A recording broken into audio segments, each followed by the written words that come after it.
sounding the alarm on a desperate situation that's rapidly getting worse. The UN Secretary General has appealed for massive international support for Somalia, a country facing a humanitarian crisis that's been going on for years.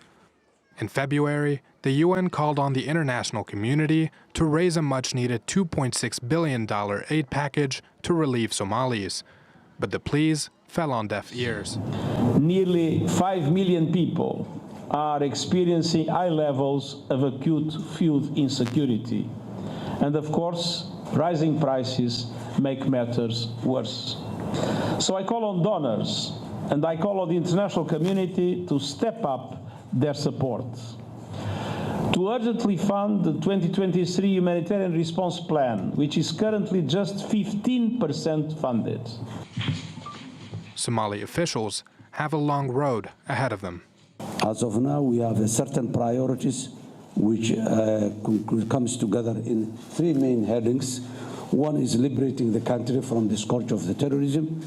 The other is averting the famine and humanitarian side. And the third is completing the HIPIC point for the reform, economic and financial reform of the country.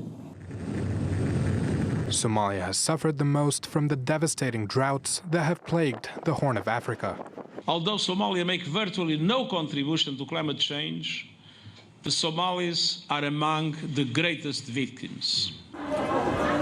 The effect of the drought stretched far and wide, afflicting more than 8 million people, roughly half the population, and Somalis feel abandoned. No one is helping us. We have no food, we have no water, we even have no clothes and no plastic sheet for shelter. We fled from drought, and I have been here for 158 days with no food and shelter for the children. Every day I go out and knock on houses in town to beg so that my children can eat. Somalia has also been gripped by terrorism, political instability, and widespread corruption for the better part of a decade.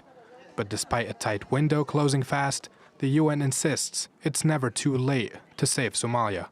Malik Fuda, TRT World.